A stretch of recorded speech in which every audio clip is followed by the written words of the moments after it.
go back to this. Somebody got this where they can read it to me? Yeah. Okay, you got the constraints and the objective function, the numbers right there, get ready. Okay. You ready? Sure. Here we go. That's not it. Yes, it is. Are these the right numbers? Is the 30 less than equal 30 constraint have a 2 and a 3 next to the x and y? Yeah. Does the less than equal 40 have a 2 and a 5? Correct. Does the objective function have a 5 and a 3? Yes. Yes. See how I set this up? When you're solving these using Excel, you're putting the numbers from the objective function and the numbers from the constraint underneath the variables that are the numbers are next to in the original. Here is the right-hand side for the constraint. The objective function doesn't have a right-hand side.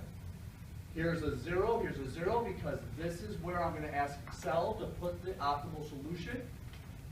Now, here, the objective function and the left-hand sides are where the equations are. I'm going to post this if I haven't already, and I would use it as a template so you can say exactly how these equations are written using cell locations, and you're going to end up having to add a third constraint, a fourth constraint as this class goes on. And you use this as a template, you're going to probably almost copy-paste maybe. And if you remember on a quiz, you're going to get pictures of Excel on every quiz in the final exam, and I'm probably going to say, what is the entry right here in this cell if you were making this spreadsheet and using cell locations? And you go, oh, well, which one is this, constraint 1? It's 2 times x plus 3 times y, right? Less than or equal to 30. So to solve it, I need to have what x and y will be, which are going to show up right here. So this cell, 2 times whatever x ends up being, plus 3 times whatever, there should be a y here. Y is going to be, I'm going to center them too. Let's just make this one x. And finish. Let me save it, and we'll center them. So this should be cell E7 times E13 plus F7 times F13. This cell, the objective function. If we were to find the objective function value, let me get rid of this equals 30 right here, we would want to put 5 times whatever the optimal is for x plus 3 times the optimal for y. So the formula here should be this cell location times that cell location plus that cell location times that cell location. Exactly how it's written. That's what that says right there. We get there. E9 times E13 plus F9 times F13. And then the only one we didn't look at is the left-hand side of constraint 2. It's just 2, the cell location for this 2, times x, whatever the optimal solution is going to be, this cell location. 5, that cell location, times whatever the optimal solution is here for y. That's what should be there. E8 times E13, F8 times F13. You've got to get familiar with these, where the logic makes sense, so that, because you know these are going to be on every quiz, any final exam. Cell locations, that's the whole point. When I have a picture of this on your quiz, and I say, tell me what's entered in E21, it says using cell locations only. This is what I'm expecting is your answer. And we're heading to where you must have dollar signs when they're needed. Not yet, but that's where we're heading. I know everybody right now is going, I know dollar signs, but there's a few people in here who have never used the dollar sign. So that's where we're heading. You need to learn how to use them because they have to be used to save tons of time on Excel. I saw a question. Did you say? Yeah, and we want to make sure we're using the correct symbols, right? For example, the times, we don't want to... Yeah. Because if you're writing something that can't be solved in Excel, you're going to lose an eighth of a point on little things like the stars. Now, you were going to prove to me today that having parentheses next to each other would work. Yeah, then I worked 5 days this week, so. But I think if you... Well, you're so lucky you only have an hour to do the homework in this class. How about your other classes? Sleep. Oh, what? I mean, Anyway. Everybody get what I'm getting to, though? I've never experienced we're putting 2 equations next to each other, parentheses next to each other, was solvable on Excel. In my experience, you always got to use that little asterisk symbol for multiplying. So you've got to, this class, I'm hyping on Excel a lot because, I hate to tell you this, but when you get to operations management, and I can't think of the name of the other class, where you're making that long simulation, what's the name of it? Remember? No, it's not, I can't remember the name of the other one. I don't know if that's it or not either, I can't remember, but you have to know how to use Excel. You go in there and, you don't, I didn't bring your Excel skills up a little bit, it's gonna come back on me, so I'm emphasizing Excel all semester. This is how you solve it. You plugged in, all your inputs right in this area. Hey, what if we have a third constraint? What would you do? Oh my God, a third constraint, what would I do? Look at this, I'm clicking right there. Insert, row, room for a third constraint, just like that. I always take the templates, I add columns, I add rows, if there's more variables, there's more constraint, because I look back at the logic behind these formulas and then I apply them to the new constraints. It just makes it a lot easier to use these templates that I made for you. Let's solve it. Let me get rid of this row I just made. Delete row. You ready? To solve it, I put some instructions there. Go to the data tab. There we go. Then it says select solver. Right there. Then it says when you're solving this, include sensitivity report. You ready? You'll see it in a minute. Solver. I'm going to get rid of this. I don't want to give it away. I want to pretend you didn't see this. You shouldn't in your eyes? Okay, here we go. You can have a picture of this on the quiz. And I may say, what would you enter on the solver parameters for set objective? Write yourself a note that says, wherever the objective function value cell location of the objective function value being calculated. The objective function value being calculated on this spreadsheet at a cell location right there. E15. So that's what you would put in set objective. E15. I'm just going to click on it. There it is. E15. At this point in time, if you don't have dollar signs, no mark down it yet, it's coming. Not yet. Okay. When you open up Solver and you have a picture of it, it might say, what would you enter in that blank space where it says set objective? And in your notes, I want you to write, the set objective is the cell location where the objective function value is being calculated.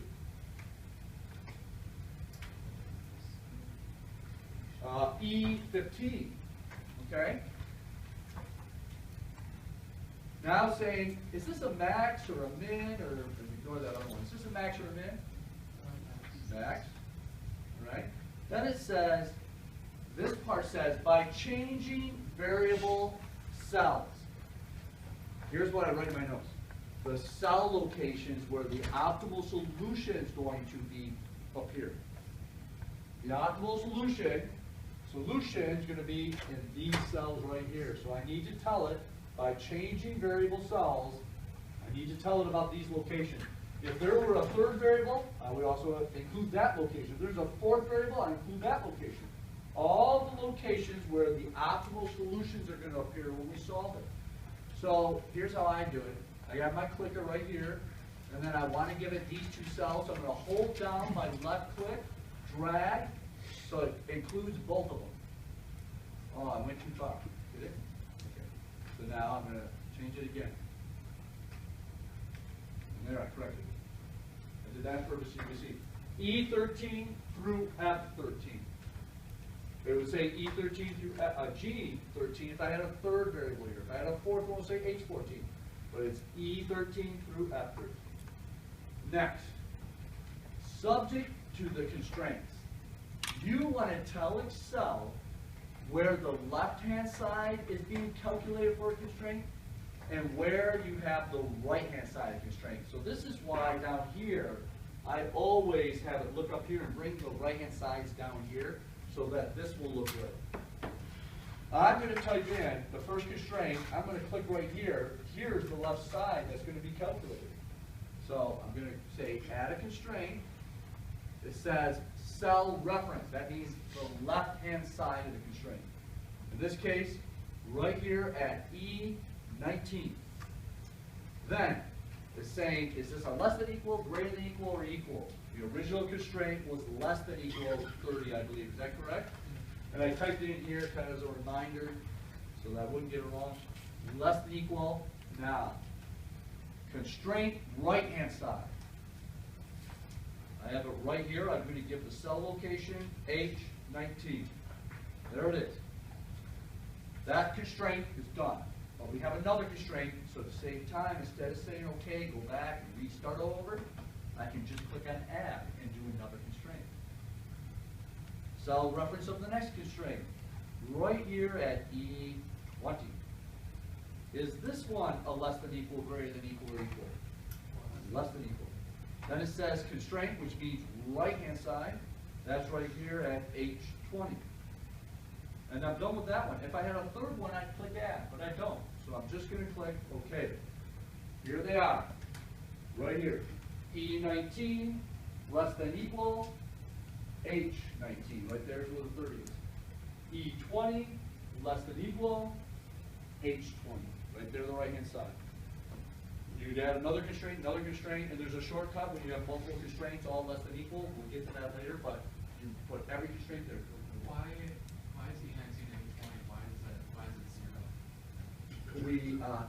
Because it's being multiplied. It's 2 times 0, 3 times 0 is 0.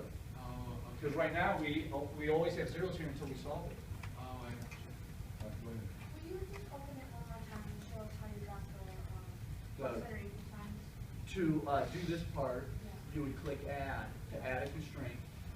You would do Or the left it's just a drop down? drop down. Exactly. Cancel. Okay, we're back here.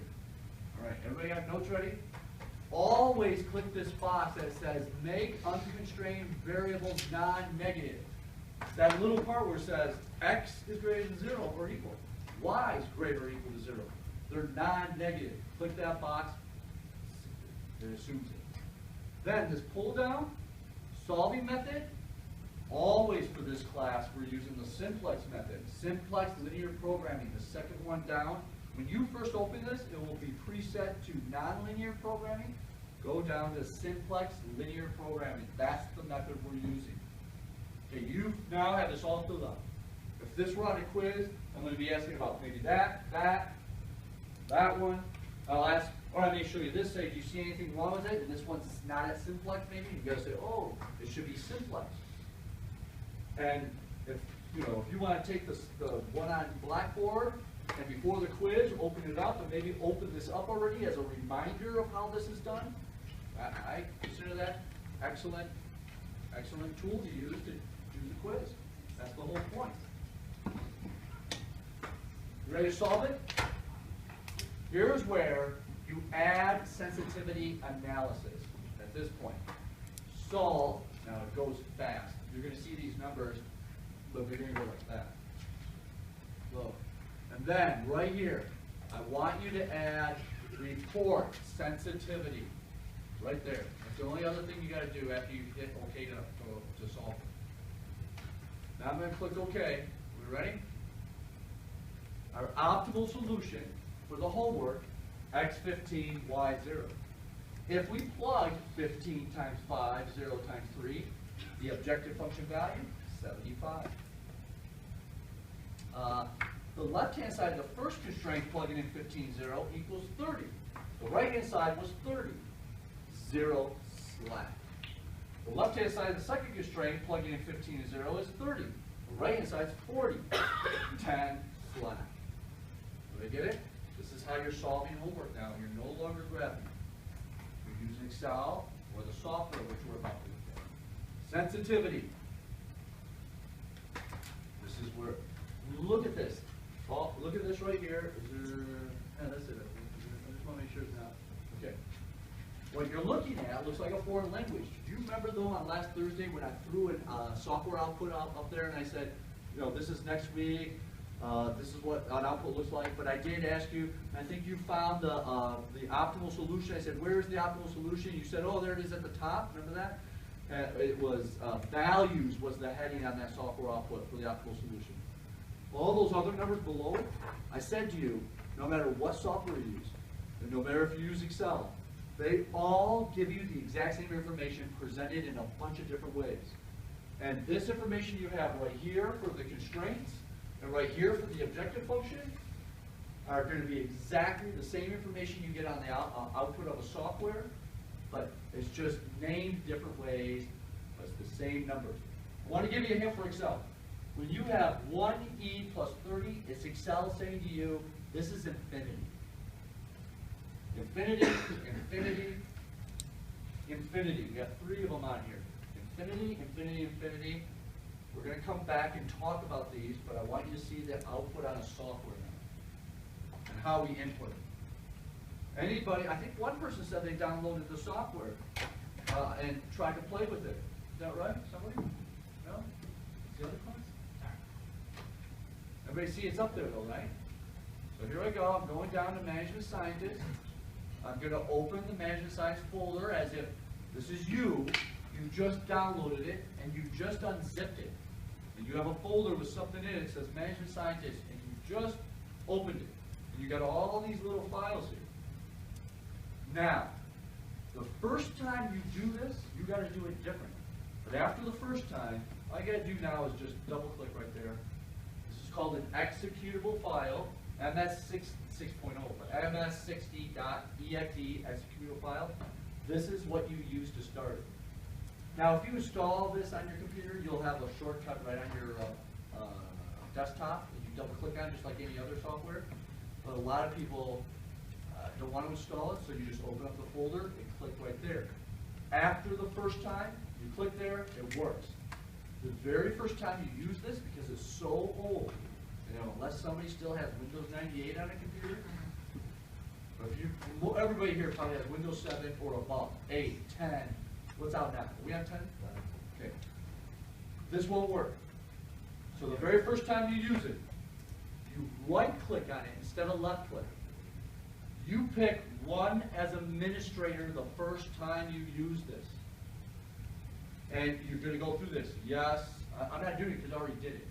You're going to say yes, and then it's maybe one more question, and it will work. Close it. Go back to that same thing and just click on it. Double-click on it. It will open right up from that point on. Here's how you know you didn't do this. The first time you double-click on that to open it up, it will say runtime error and give you all this information.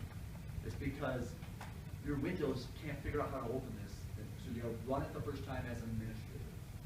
It's a very weird. It took me a while to figure it out when this started happening many years ago. We've been using the software for a long time, just so you know. But it still does everything, just like every other software. So let's say we open it up. I double-clicked on it. There we go. It looks like this. We're about to solve our homework.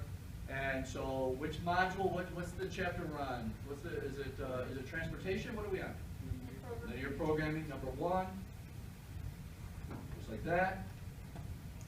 Let's say we gotta go down to File, New. Here's your questions. How many decision variables were in our homework? How many variables were used? 2 variables. How many constraints were in our homework? 2. Was it a max or a min? What were our variables? Here we go. It always does this x1, x2, x3. I like to change it to the variables we're using. X, Y. And it changes automatically down below. This top portion is your objective function. What numbers are within our objective function? A 5 and a 3? So I put a 5 under the x, a 3 under the y, because it says 5x plus 3y. I want to give you a hint here.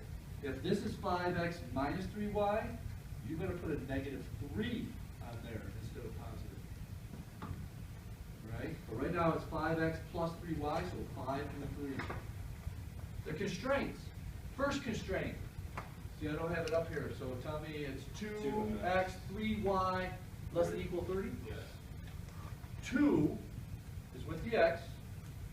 3 is with the y. I'm going over here. 30 is the right hand side.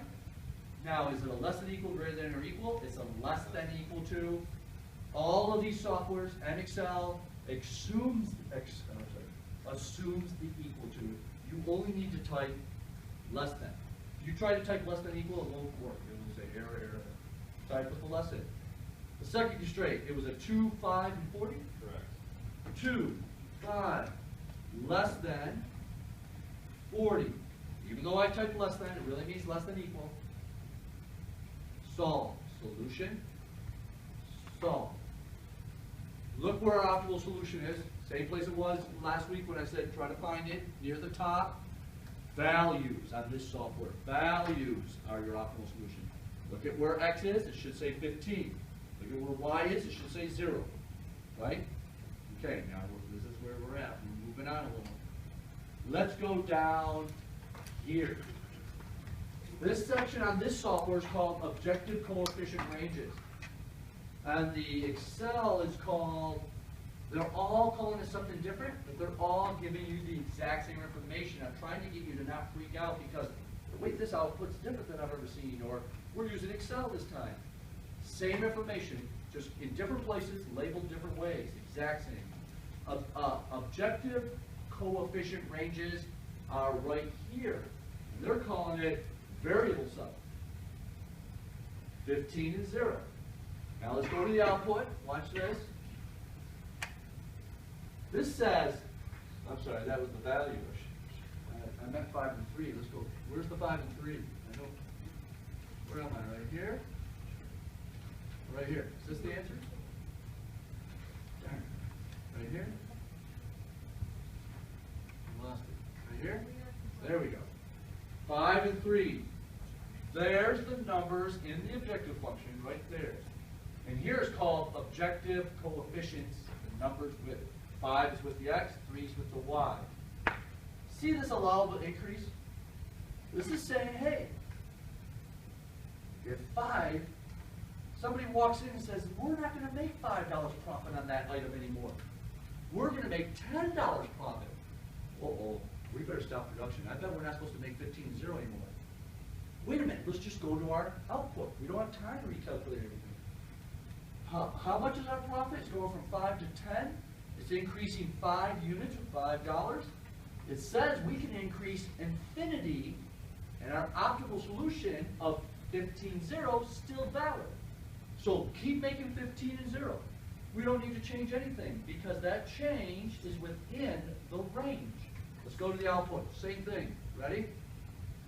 Hey, our profit on the first item we're making, 15 of, is not 5 anymore.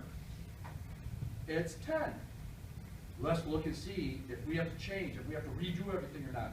We quickly look here. This is not allowable increase. This is called upper limit here. Same thing. And it says no upper limit because it's infinity. The other one said infinity. This one says no upper limit. If 5 is going to 10, it's within no upper limit or infinity. So we still are going to make 15 and 0. Now I want to explain what I did. Any changes in the objective function numbers are all about what's going to happen to our optimal solution values. That's the relationship. The reason I'm pointing this out is because when we get to changes on the constraints, it has nothing to do with the optimal values. This is something different. So, your future is going to have, hey, we're no longer going to make $5 profit on that item. We just found out from accounting, because of this big discount we're getting from the supplier, that we're going to be making $10 profit on each one. Do we need to change manufacturing? And we need to know now. You're going to write down the change going from 5 to 10 is within the upper limit. So the optimal values are still valid. We're still going to make 15 and 0. Doesn't change a thing as far as the optimal value is concerned. But it does change the objective. Ready? When we plugged in 15 here and 0 there, we got 75. And that's what you had in your homework. I hope to see everyone's faces here. Yeah, there you go. Okay. The software says, oh, 5 times 15, 3 times 0, there it is at the top. Objective function value is 75. Let's go to the Excel. Same information, different places. 5 times 15 plus 3 times 0 equals, gotta go to this page, 75. numbers located on Excel. Same information presented a different way. So, all of a sudden, hey, 5 times 15, 3 times 0 is not going to be the case. Yes, 15 and 0 is still valid when we take this up to $10 because it's within the limit, but our objective function is going to change. It's not 5 times 15. What did I move it up to, 10? 10 times 15 plus 3 times 0, which is our objective function value now is 10 times 15 plus 3 times 0 equals 150. You need to show me that you calculated the new objective function value when the problem says this change. And that's it. That's all there is to the objective function value, the numbers in the objective function changing. This is all I'm going to expect from you. Is the change within the limit?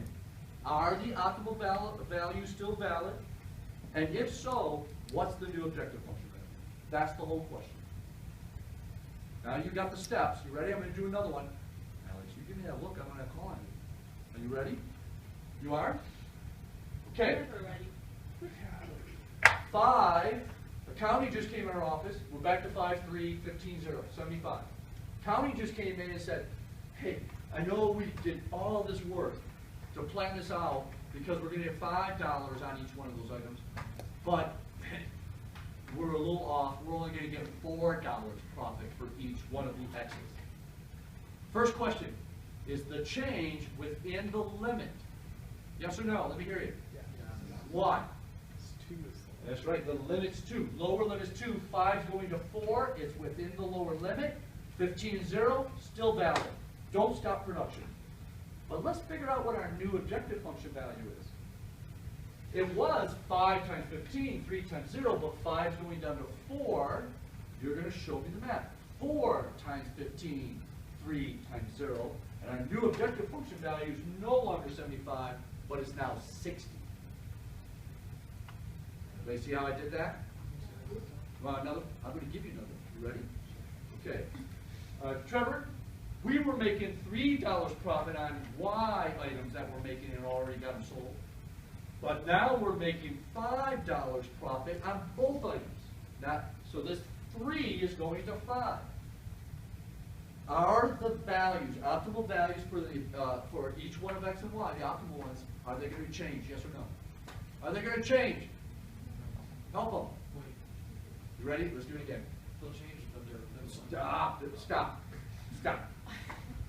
Right now, 5 times 15, 3 times 0 equals 75. All right? Production's making 15 and 0. Finance just walked in our office and said, we're not making $3 profit, we're making $5 profit on that, on Y. Is the 15-0 the optimal solution? Do we need to stop production right now, or can we let them keep going? Are they still valid? Yes or no is the only answer you can give me. Yes. Yes. Because why? That's what they're still. Because going from 3 to 5 is within the limit. You get it? What if I said 3 is going all the way up to 8? Is the optimal value of 15 and 0 still valid, or do we need to stop production? Yes or no, whichever I just asked. Stop production. We're not supposed to make 15 and 0. Because this 3 went all the way to 8, it's outside this limit. This sensitivity, this output is our Bible. There's so many decisions made on this output after you worked on 50 constraints and 10 variables. And you got this output there, and you're having to make these decisions. And right away you're going to go, oh, this is a big deal. We need to recalculate this whole thing. I don't think we're supposed to be making 15. How far along are you? Because we need to stop production maybe. Maybe we just need to end the day early since we're on hourly, save a little money until we figure this out. Or we're going to have to do more than one setup, which costs $3,000. We don't want to do more than one setup. We want to make exactly the amount we should make and the exact amount of the other one, so we only have to do one setup. That's where the big cost comes in. And sure enough, this is only going to 5. 15 and 0 is still valid. Let production go. We'll figure out the new objective function. But if this is going to 8, stop. We need to redo the whole thing. We need to go back to the original, start changing that number, recalculate, and figure out, and no, odds are, we're not gonna be making 15 to 0. It's gonna turn into a different optical solution. One more, go ahead. Can you pull up what that looks like on Excel? Instead Yeah. of the upper limit? You ready? Yeah. Good question, I like that, thank you. Why is that thing keep up? Right now, 5 is with the X, and 3 is with the Y. 3 is going to 8. All right, we already know it's outside the limit, right? So let me show you how you see it's outside the limit here. It says here, 3 is going up to 8. How many dollars did the profit on that second item go up? $5. This one doesn't give you the upper limit. It says this is how much it could go up, and the optimal solution is still valid. You just told me if it's going from 3 to 8, that's $5 up. It can only go up $4.50, and we still make 15 to 0. But because it's outside of that upper limit or the allowable increase, stop production maybe. We're making the wrong amount. We got to redo this. Get it? Some of these you're going to see in the book. The software in the book uses allowable increase, allowable decrease. It doesn't use upper limit and lower limit. The softwares on all the PowerPoints, the old PowerPoints for sure, new ones I think too, they're using upper limit and lower limit. Any software out there in the real world, half of them will use upper limit, lower limit, half of them will use allowable increase, allowable decrease. You just gotta know the information is being presented to you, all the exact same information, no matter what software or Excel, they just present it in different ways. All right, gotta keep going. It's gonna get a little harder. Wait a minute. Hang on a minute. I want to go back to the 3 going up to 5, right here, 3 going up to 5, because I want to make sure you just got done writing 3 going up 5 is within its limit. The optimal values for X and Y still valid. Then the question is going to say, give me the new objective function value. So this is no longer 3, so this is a 5. So we have the first 5 times 15, the second 5 times 0, and our new objective function value is still 75. Because this changed, which doesn't change that 0, which means it doesn't matter as long as that's within. This could go all the way down to 0. This could go all the way up to $7.50, and we're not making any of those Y's. And if this goes above there, we're making $8 profit, you've got to redo this problem because we need to schedule some Y's. And we probably need to take less X's. And if they're on number 14, we're about to eat some money. Don't be wrong, we can maybe sell it later, but we're paid to have that stored until we finally can sell it because we made too many. That's a lot better than making too few though, because now you've got to reset up to make the additional ones you didn't make. That's a much more expensive mistake. Very expensive. You're no longer working for us mistake. And pay us back that 3,000 you whatever. All right. What you just learned is called range of optimality. The word optimality said is all about the objective function numbers. This part's range of optimality. How much it could go up, how much it could go down is the range. Here we go now. This bottom part's all about constraints. The right-hand side of constraints. And our constraints had a less than equal to 30, less than equal to 40, right? I'm going to paint a scenario for you. At 30, it represents we're only able to get 30 tons of steel. Hypothetically. And this 40 is, we only can get 40 tons of aluminum. And that's all we can get. That's why we made them less than equal, hypothetically. But yarnly this, we started production, and we're making 15 right now, in 0 Ys. But our supplier just called and has an extra ton of steel. But we've already started production. So we go to our sheet, our analysis, and we say, should we take this? Thursday's lecture, I'll show you how to decide on the price. Right now is whether we could even use it. Can we even use this? Will this have a good effect on us or a bad effect if we take this extra ton? The truck's on the way this way, and if we don't take it, they're going on to that other customer, and they're getting the extra ton of steel. Can we use it? We look at the 30. this is gonna go to 31, right?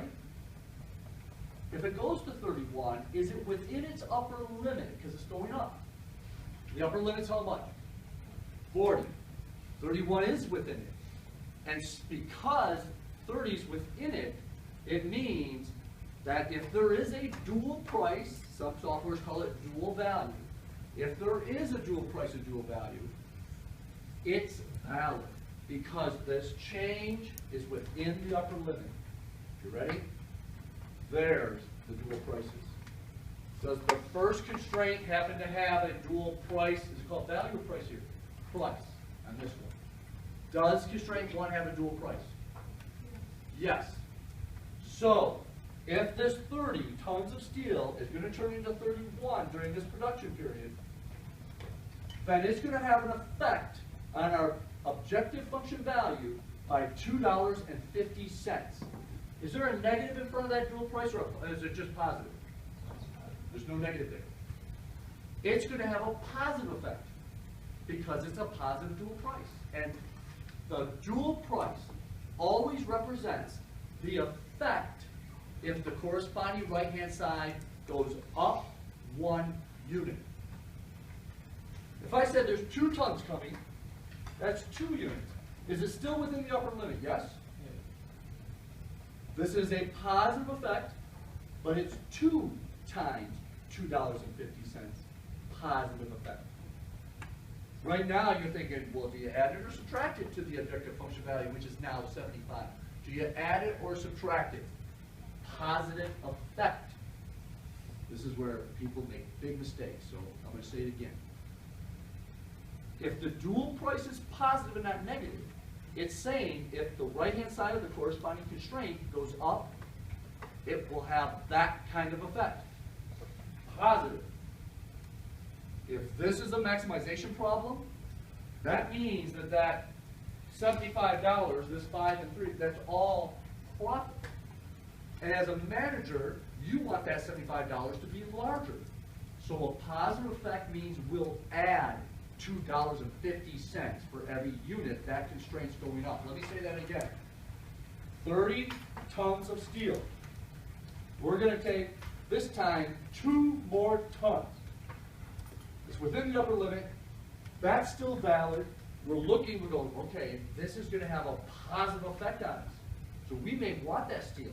And we can make this decision right now because it's within the limit. 2 times 250 is $5. This is a max problem. We add $5. Our objective function value is now $80.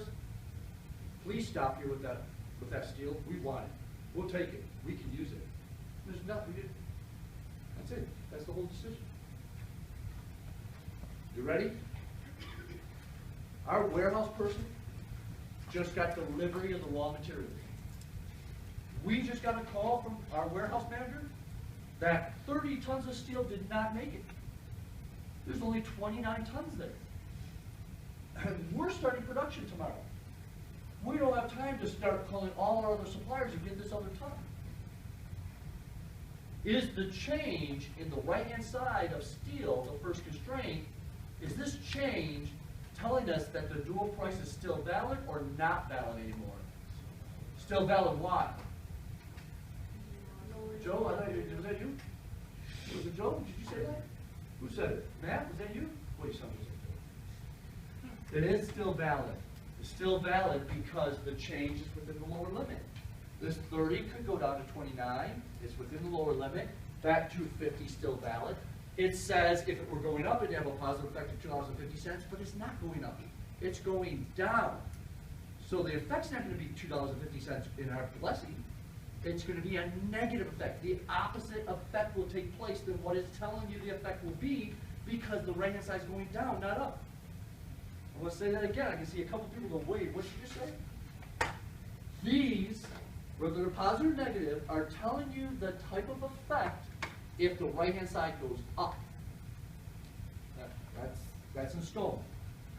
But this is going down, so this is going to be the opposite of what this says.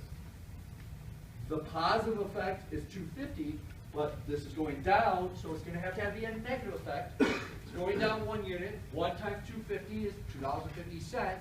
This is a max problem. Should we subtract it from 75 or add it to 75? You subtract it. Negative effect means if this is a max, as a manager, we want that 75 to be as large as possible. So a negative effect, subtract $2.50. All right, I got to add one more thing to it. This 30 is going down to 29. It says positive effect, but because it's going down, it's going to have a negative effect.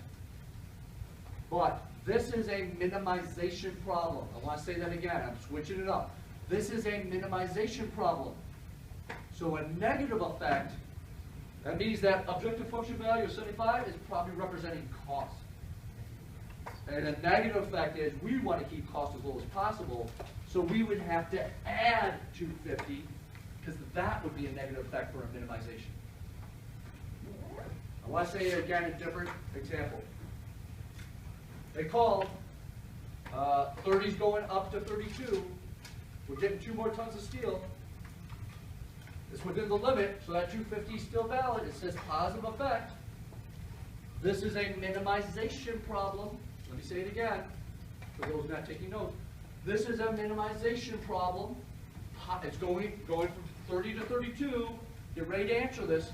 30 to 32, positive effect, 250. 250 times 2 is $5. Positive effect, minimization problem.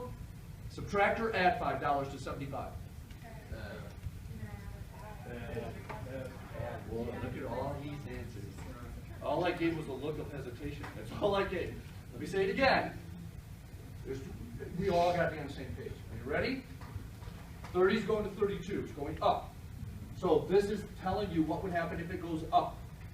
Positive effect of 250 for every unit is going up. It's within the limit, so that's valid. It's going from 30 to 32.